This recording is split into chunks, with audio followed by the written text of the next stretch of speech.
guys, welcome back to Orit's Kitchen, and I am Orit. So you know, right now a bunch of holidays are coming up, and one of them is Christmas. Now, of course, this cake that I'm about to present to you is for a lot of holidays, or you guys having like potlucks and things like that. You can totally make this, okay? And so what we're making today is my pineapple upside down cake. I saw this before online. I'm like, oh my god, it's so cute. It looks really nice. I really want to learn how to make it. So I created it a couple times and it's been a hit.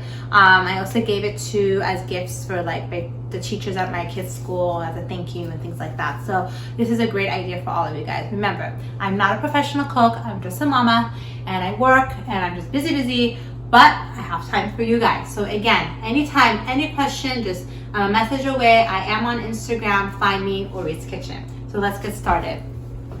So guys, I have here a can of pineapple slices, okay?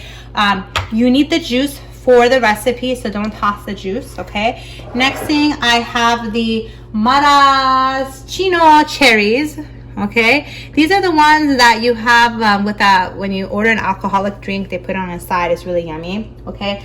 So I got all of that, these two things, okay? So we're first setting out our the upside down pineapple cake portion, okay? So I got the parchment paper and I literally just traced it and I made it into a circular shape, okay? The reason I'm getting the parchment paper is that when you want to make it upside down, nothing will stick and the pineapples, everything will look so nice, okay? So I'm putting it nice and inside there, okay? It doesn't matter if it's not totally even, okay? But as long as it gets, you know, the bottom part.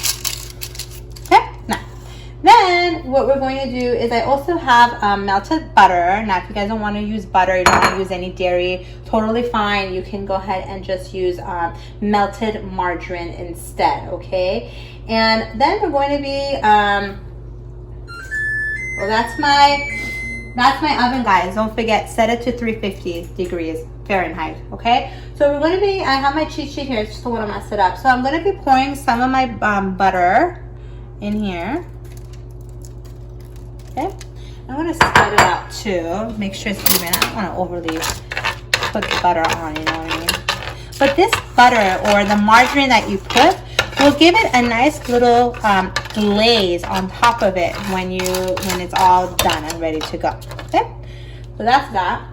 And you're going to be sprinkling some cinnamon. Now the cinnamon is totally optional, but I like cinnamon. I'm going to put some cinnamon, okay? And I also have some brown sugar. I'm going to be sprinkling some brown sugar. The one that I use is the one from Trader Joe's, but you know, brown sugar is optional, whatever you get, okay? So I'm going to be sprinkling a little bit of that. Okay, very good. So that's that. And so I put all that stuff in it, and now the designing part, guys, okay? So it just depends on how big. I like the circular portion, okay? And I'm just gonna try to put my whole pieces first. And obviously, you know, you can even cut them in half and put halves on them, any kind of design you want, honestly. But this is what I'm gonna do. Remember, you guys do need some of the juice of the inside the pineapple can, so don't throw that away.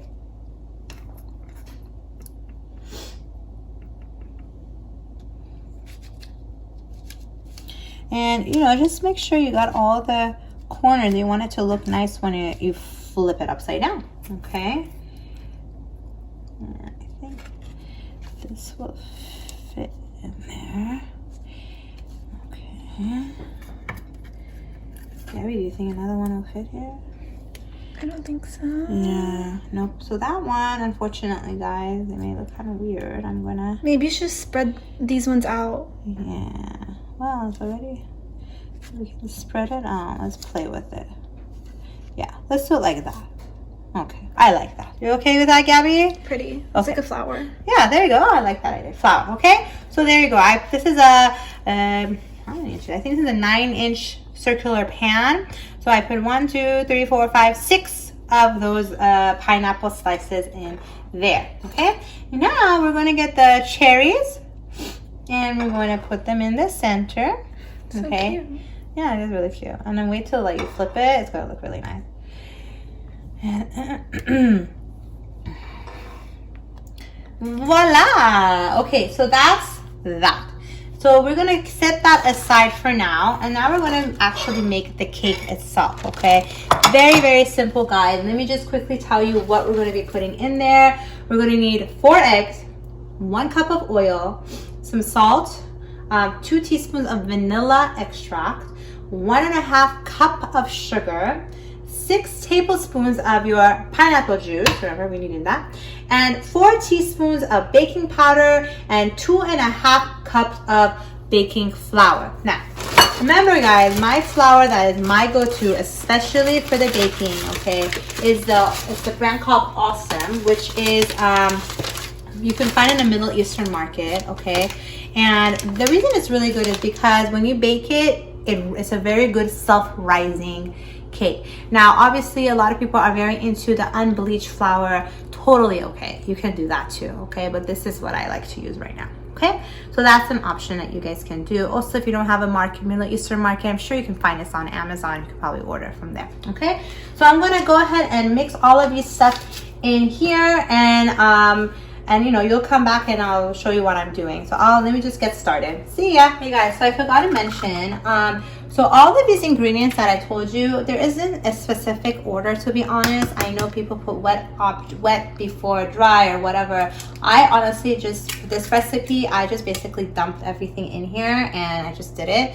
Now again, the reason I put oil is because you know, for example, you want it to be dairy free, you can put the oil. If not, you can totally put butter in there instead, a cup of that or so. So again, it's totally optional. So I just want to tell you, I'm just putting everything one by one and I'm just letting it do its thing. Okay, hey. Okay, so I made my batch here of the cake. Literally guys, I just went step by step on the ingredients that I told you guys and I just dumped it in here and that was it. Okay, so back to this thing here, I have the cooking spray here that it's awesome. Obviously all the brands are really good, but what you need to really look into is that it said with flour. Gabby, you in there? You're looking over here, with flour. This flour really helps it from not having the batter not to stick. Okay, I use this a lot. I have made other cakes on my YouTube channel. Make sure you look at those. Okay, all my other cakes. I also have Gabby presented some cookies and cakes too, so if you want more dessert ideas, make sure you take a look on my YouTube channel. But I use these. Okay, so I'm just going to spray it around here as well because I don't want it to stick.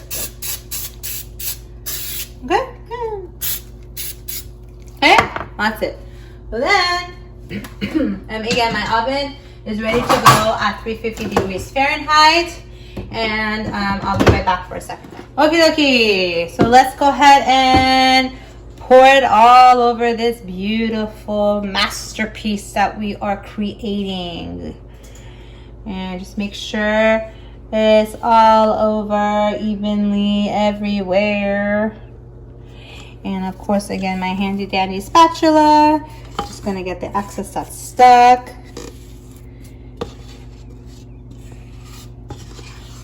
Okay. All right, so it's gonna be in the oven for about 45 minutes to an hour. And just keep your eye on it. And remember, guys, in order to see if it's ready or not, you just put a toothpick through it. And when you take the toothpick out, if you see some doughy, crummy things from the cake on the toothpick, it's not ready. Okay, we'll be back. Hi guys, welcome back, Orit's Kitchen. So it's all ready. It's been cooking for about 45 minutes, right Gabby? 45 minutes in the oven. So I wanted to show you, Gabby pointed it out, this is called a spring pan and I love it. Why? Because it has this little cool thing. It opens up. It comes out like this. It's better like those other kinds where it doesn't have that. This is such a nice little thing, you know. It's really comfortable, very nice. And we're going now. I let it cool off, guys. Don't think I'm superhero here that I'm holding a hot thing. It is a little warm, but so I'm gonna flip it over on my pan. on my plate. Okay. See how easily it came off? Because of the what is that Parchment called? paper. Parchment paper. Thank you. So I'm going to take the parchment paper off now.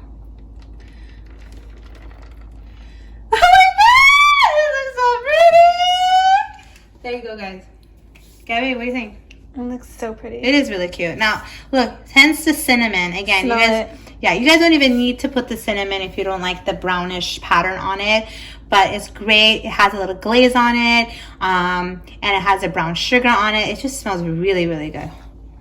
Yeah, it smells great. Okay, so that's it, guys. That's how you make this.